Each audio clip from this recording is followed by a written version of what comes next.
Corey's back from Safari, so today we're back with more content. We're talking about weird ways that you can make money off of your e-commerce store.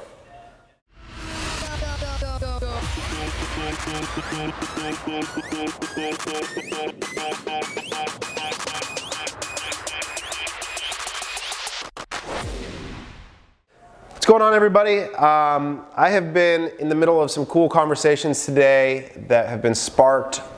We are currently in the process of sponsoring a newsletter called 2 p.m. By an awesome e-commerce entrepreneur by the name of Webb Smith. Hopefully some of you are subscribers already. If not, I would go to 2pml.com and check out that newsletter and sign up for it. It's some of the best e-commerce news that you could possibly receive, delivered at 2 p.m.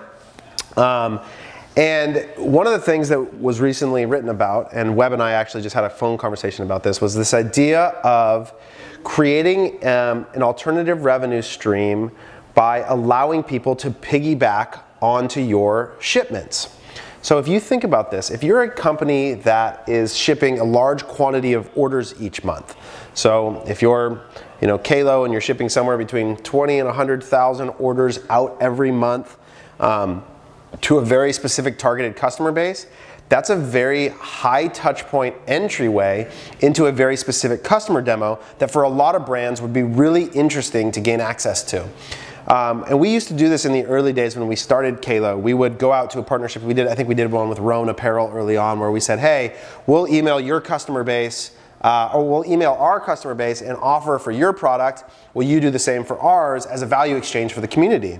And so it was a great way, and still is a great way early on as a brand, to find similar brands of similar size that are non-competitive that you can create that value exchange for. But what we're thinking about now is, as a brand, how could you possibly use the audience that you have access to in a myriad of different ways to create additional revenue streams? So again, imagine you're a brand, and let's just for the sake of presumption assume that you're in the CrossFit space and you're doing 30,000 orders a month.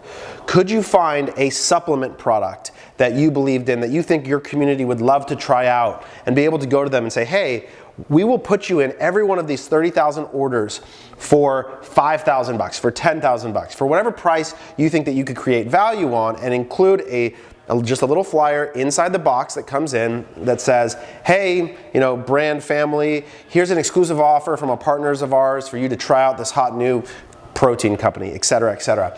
And to create value for your partner, to create value for your customer beyond the product that they're shipping.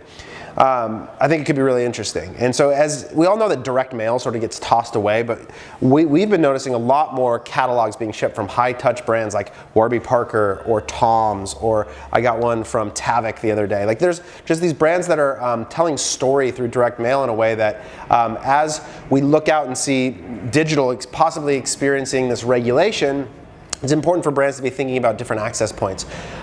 So if you're shipping out 30,000 units a month, I think you should consider this. And we'd be happy to help build connections like that for you here at CTC. Another awesome conversation I had this week was from somebody who used to help do merchandising at Bonobos. So Bonobos is obviously one of the hottest, sort of the leaders that really began this whole DNVB movement of e-commerce companies in men's apparel. And he told me that one of his responsibilities early on was to help find other products that they could sell through bonobos.com as a drop shipper. So if you think about what big retail brands are doing by going out to smaller brands that want to try and gain entryway into their stores, is they're doing it in a dropship model, which basically assumes no risk for the retailer.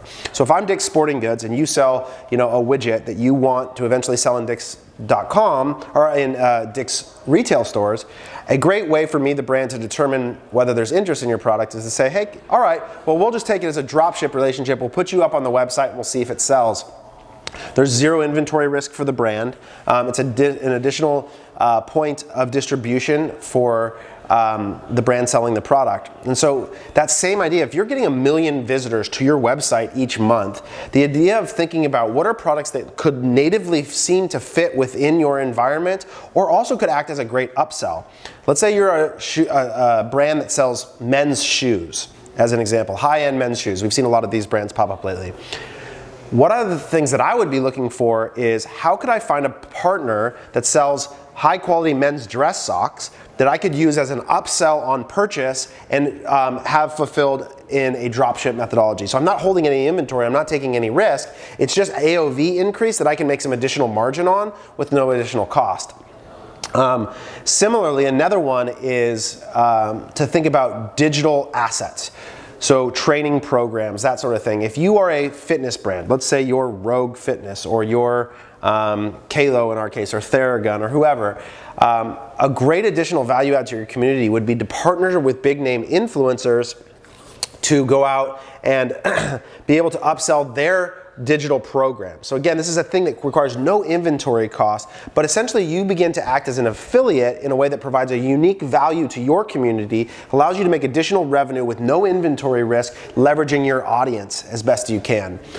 These are all great ways to use what you've built in terms of this community and think about ways to supplement beyond just selling your existing product to make additional revenue.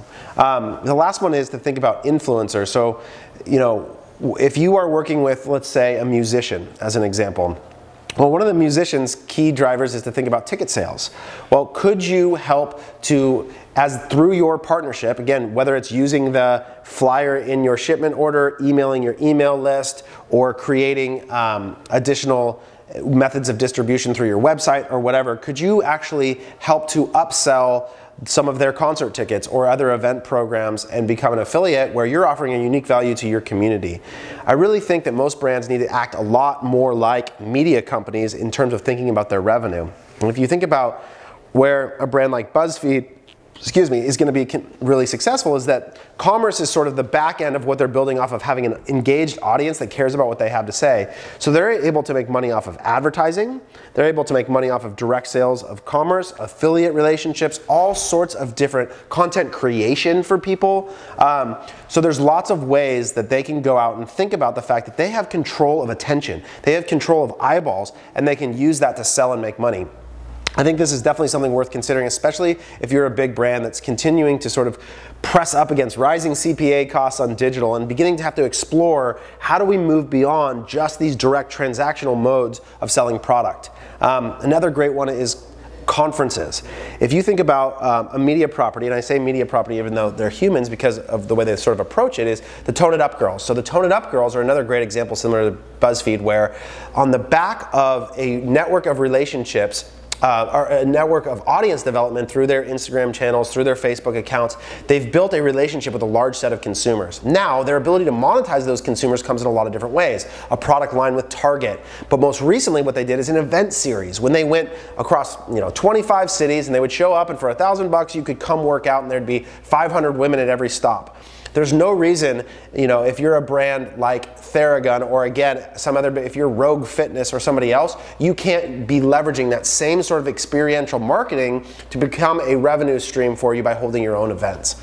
So hopefully all this post is intended to do is to begin to take the idea that you own an audience that is incredibly valuable, and to sort of expand the ways in which you think that you can create value off of them while also offering value to them. So with looming regulation on digital marketing and rising CPA costs as a concern for a lot of people, even though we haven't seen a lot of it yet, I think thinking about how you can begin to explore leveraging your audience for additional monetization is incredibly important for the 21st century and really moving into the 2020s for e-commerce brands. So would love to hear any ideas that you have or anything that you guys have seen be successful with this type of monetization. Take care.